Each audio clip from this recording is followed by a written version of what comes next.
नमस्कार मित्रांनो, मी मुकुंद बोचरे पाटील, ई बायोटोरियम माजलगाव।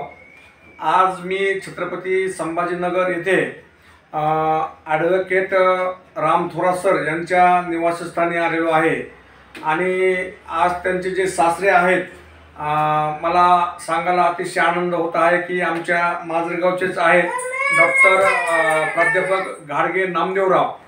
नमस्कार सर।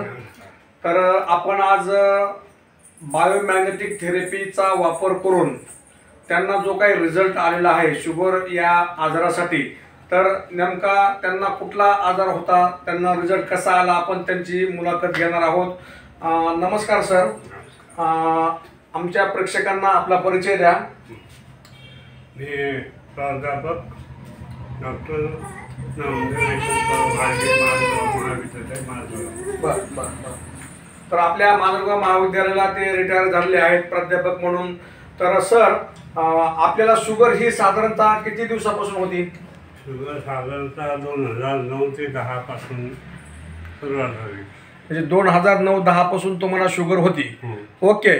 आता इन्सुलिन जे इंजेक्शन तुम्हाला सुरू झाले ते साधारणतः कुठल्या वर्षी सुरू झाले? 2021 पासून। बरं, म्हणजे 2021 पासून तुम्हाला इन्सुलिन सुरू झालेले आहे।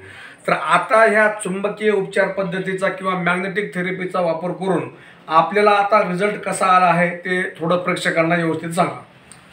या थेरपीमुळे इन्सुलिन कंप्लीट बंद झालेलं आहे। म्हणजे या थेरपीमुळं इन्सुलिन सगळं तुमचं पूर्ण बंद झाले आहे।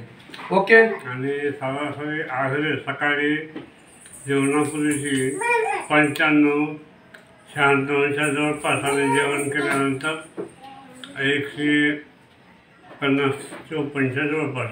बरं। तर त्यांचं असं म्हणणं आहे की आता या चुंबकीय उपचार पद्धतीचा किंवा मॅग्नेटिक थेरपीचा वापर करून सकाळी जेवणाच्या अगोदर 95 ते 99 शुगर आहे आणि जेवणानंतर 150 असे शुगर आहे। तर सर, हा जो तुम्हाला रिझल्ट आलेला आहे, या रिझल्टबद्दल तुम्ही पूर्ण समाधानी आहात? कमी झाल्यामुळं समाधानी आहेत। हां, म्हणजे इन्सुलिन बंद होणं म्हणजे काही साधी गोष्ट नाही। तर अशा पद्धतीनं मित्रांनो, त्यांची जी मुलगी आहे आमच्या भगिनी ॲडव्होकेट प्रतिभाताई घाडगे, ह्या आपल्या छत्रपती संभाजीनगर हायकोर्टामध्ये प्रॅक्टिस म्हणून करत आहेत। तर आपण एक त्यांची सुद्धा मुलाखत घेऊ।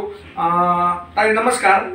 पप्पांना शुगर कधीपासून होती? कारण त्यांना बोलायला थोडी अडचण आल्यामुळे ते व्यवस्थित प्रेक्षकांना काही समजलं नाही। तर पप्पांना शुगर कधीपासून होते? पप्पांची शुगर 2009 ते 10 पासून आहे। बरं। आणि त्यावेळेस कधीतरी शूट आउट वगैरे व्हायची शुगर कमी जास्त लेवलमध्ये। बरं। 2021 मध्ये आफ्टर कोविड पप्पांचं म्युकरमायकोसिसचं ऑपरेट झालेलं आहे, त्यामुळे त्यांना थोडं बोलण्याला वगैरे इकडचा मॅक्झिला काढलेला आहे, त्यांचं बोलणं केलेलं आहे। आणि त्यानंतर आपल्याला इन्सुलिन सुरुवात झालेली 2021 मध्ये। ट्रेसिबा इन्सुलिन होतं, त्यांना 6 युनिट द्यावं लागायचं। 6 युनिट द्यावं लागायचं? 6 युनिट सकाळी। आणि त्यानंतर आता सध्या रिसेंटली माझे मिस्टर ॲडव्होकेट राम थोरात यांनी मॅग्नेटिक थेरपीच्या संदर्भामध्ये वडिलांना सांगितलं, त्यानंतर आम्ही त्याचा यूज करायला सुरुवात केलेली आहे।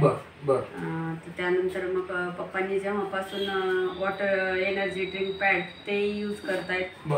त्याचे पाणी वगैरे पिताना त्यांना बऱ्यापैकी विकनेस किंवा जो पायांना सुद्धा चालण्यामध्ये थोडाफार थकवा वगैरे जो जाणवायचा तोही कमी झालेला आहे। आणि शुगर तर अतिशय लेवलमध्ये आहे। इन्सुलिन टोटली फुल बंद झालेला आहे आता, त्याच्यामुळे इन्सुलिनची आवश्यकता सध्या तरी नाही।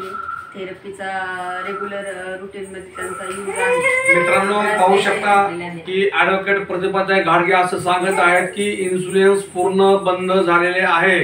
म्हणजे किती छान रिझल्ट आलाय। धन्यवाद, थँक्यू डॉक्टर सागर कुमार जोशी की तुम्ही ही चुंबकीय उपचार पद्धती पूर्ण मानवजातीसाठी एक वरदान ठरत आहे। आपण देवदूतासारखे फार मोठे काम केलेले आहे। ताई, मी तुम्हाला दुसरा असा प्रश्न विचारतो की तुम्ही पण हे प्रोडक्ट सगळे वापरायला चालू केलेले आहेत, या चुंबकीय उपचार पद्धतीचा वापर चालू केलेला आहे। वैयक्तिक तुम्हाला ह्याचे रिझल्ट काय वाटले? याच्यामध्ये जी महिलांना मंथली जी त्यांची सायकल असते त्याच्यात मलाही त्यापैकी बाळाच्या माझं बाळ आहे 2 वर्षांचं, त्यानंतर मग पिरियड रेग्युलर यायला सुरुवात झालेली आहे आता. आणि जो याचा सर्व मॅग्नेटिक थेरपीचा जो आपण वापर करत आहे त्यानंतर मलाही थोडासा डेली रुटीनमध्ये काम करण्याने जो थकवा जाणवतो, न्यायालयीन कामकाज म्हणा किंवा घरगुती काम करत असताना जो काही थकवा वगैरे जाणवत आहे तो सध्या तरी व्यवस्थित आहे याचा वापर केल्याने. आता सध्या काळाची गरजच आहे सर्वांना. आताच्या सध्याची लाईफस्टाईल आहे एवढी म्हणजे आहारामध्ये सात्विकता नाहीये जी पूर्वीप्रमाणे होती. आणि आता मग या थेरपीने बऱ्यापैकी त्याचा वापर करून आपल्याला सर्व रुटीन व्यवस्थित सुरू आहे.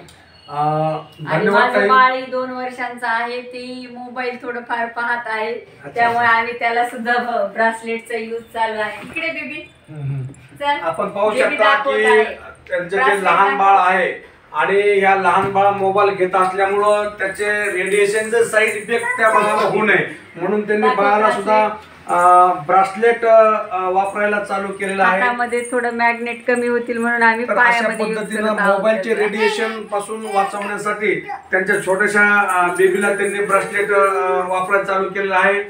धन्यवाद घाडगे सर, धन्यवाद मॅडम की एवढी खूप छान माहिती तुम्ही आम्हाला दिली, त्याबद्दल आपल्या दोघांचेही धन्यवाद. नमस्कार.